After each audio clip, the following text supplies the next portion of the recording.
I mastered how to make my content both look cinematic and aesthetic, and most creators want the same thing. However, the issue that most creators run into is that they feel overwhelmed by complicated tutorials, having to buy expensive gear, and confusing color grading techniques. Problem is, without an intentional visual style, your content just looks like everybody else's. So in this video, I'm gonna go over the easiest ways to make your personal brand look cinematic. And you're gonna like this video because it works for everybody, whether you have an iPhone or a $3,000 camera. So by the end of this video, you're gonna have a brand identity as long as you follow all the steps that allows you to build authority and have people take you more seriously. So without further ado, let's define what cinematic actually means. So if we look up the definition on Google, cinematic means the visual qualities or aesthetics of a film or video. Basically, we want our content to just look like a movie, whether that's copying the composition and framing, trying to tap into a specific emotion or feeling, or just mastering the pacing of the video. But why the heck do you even want your content to look cinematic? I mean, can't you just take out your phone and record a video and call it a day? The answer to that question is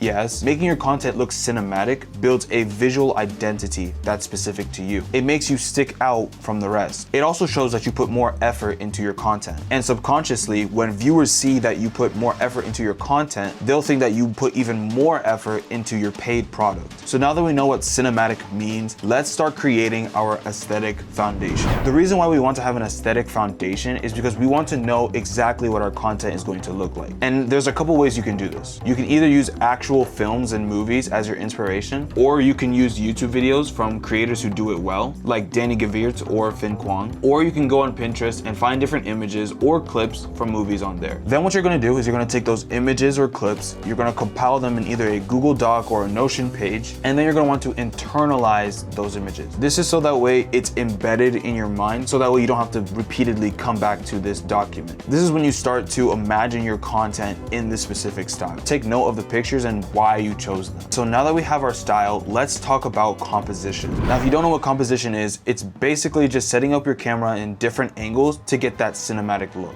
This is almost like the most important step when making cinematic content. Now, there are many different angles when it comes to cinematography, but I'll just tell you the top three. The first angle is the wide shot, and these are used to establish the setting. Every single wide shot should try to answer these three questions. Number one, what is the subject doing? Number two, where are we? Number three, what is the context? So for example, with the image on the screen, you can obviously see that I'm working. You can see that I'm probably in my dorm bedroom, and the context is probably that I'm locked in. The second type of angle is the medium angle. These are used to show more context of the scene. And the three questions that this type of angle should solve are: number one, what exactly are you doing? Number two, what is the viewer supposed to focus on? And number three, what emotion should we feel? So for example, for this clip, I'm obviously doing some pull-ups. You're most likely focused on me because I'm the only thing that's moving. And the emotion you should feel is a grind set type of feeling. Now, the third type of shot that you want to master are the close shots. Close-ups are used to highlight the subject and clearly reveal the emotion or detail that's actually being presented. This is probably the most used and most cinematic shot that you'll see on social media. The close angle solves two questions. Number one, what detail matters right now? And number two, what emotion or tone is present? So for this clip, mainly the keyboard and my hands are the most important details. You can obviously see that it's dark, it's moody, again, some sort of like locked in emotion. Now, framing is not the only thing that goes into composition. Lighting and temperature are also super important. Like, for example, a dark, moody lighting and a cold temperature can make the viewer feel as if you're lonely, depressed, or locked in. However, a warm temperature and bright lighting conveys the opposite. For example, freedom and happiness. Now, composition, while being one of the most important things about cinematics, is also one of the hardest things about cinematics. It's not something that you just learn, it's something that you have to execute on. So now that we've learned about composition, let me teach you about recording in log. If you truly want that cinematic look for your content, you're gonna have to record in log. Now, this section is mainly for cameras, but if you do have a phone that can record in log, for example, Apple's ProRes log, feel free to watch. But if you can't record in log at all, just skip to the next section, which talks about color grading for any type of camera. So if you can record in log, here are some tips to make sure you can truly master this. Number one, you need to overexpose your footage just by a little bit. This is because in the color grading process, it's much easier to bring down the highlights, which is just the bright parts of your video, than to to lift up the shadows, which are the dark parts of your video. Tip number 2 is which log should you record in. Now, this is specifically for Sony cameras because I have a Sony camera. There are other types of videos that talk about Canon's log and DJI and things like that. But if you have a Sony camera just like me, here's what you need to know. If your camera is a 10-bit, so an older camera, record in S-Log2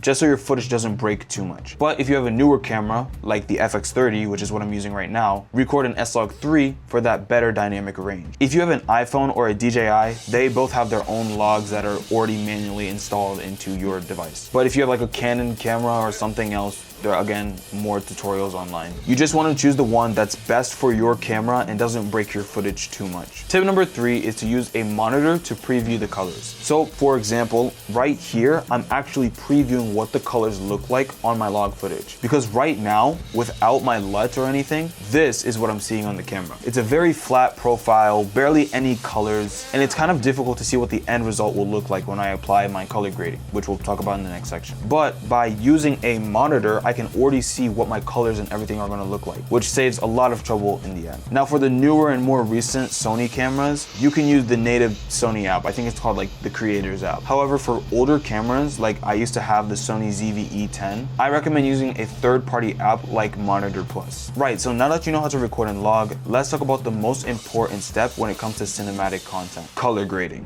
Now I'm gonna be using a tool called Dehancer. Now Dehancer is a film-like color grading plugin that goes in DaVinci Resolve, Premiere Pro, and other editing softwares. In this video, I'm going to be using Premiere Pro because that's what I usually use. But if you want to go the extra mile, you can use something like DaVinci Resolve. And if you don't got either of those two, just wait, they have a mobile app. So let's talk about how to get that film-like cinematic look. First, you're gonna wanna use a conversion LUT. This will allow you to take your log footage into Rec 709 footage, basically adding in all the colors and contrast back in, making your footage look normal. Now you're probably wondering, why didn't we just record in Rec 709? The reason why is because you lose that dynamic range that allows you to make the cinematic content. You want more dynamic range so you can actually alter the shadows, highlights, temperature, etc., etc. You can still do that with Rec 709 footage, but it's not as dynamic as log footage. Right, so after you have converted your footage from log to Rec 709, you're gonna find a film or creative LUT to your liking. Now, you can do this either of two ways. You can either just look them up online, which, trust me, you don't wanna do, because first of all, it's rare to even find any, and when you do find some, they're either super expensive, or if they're cheap,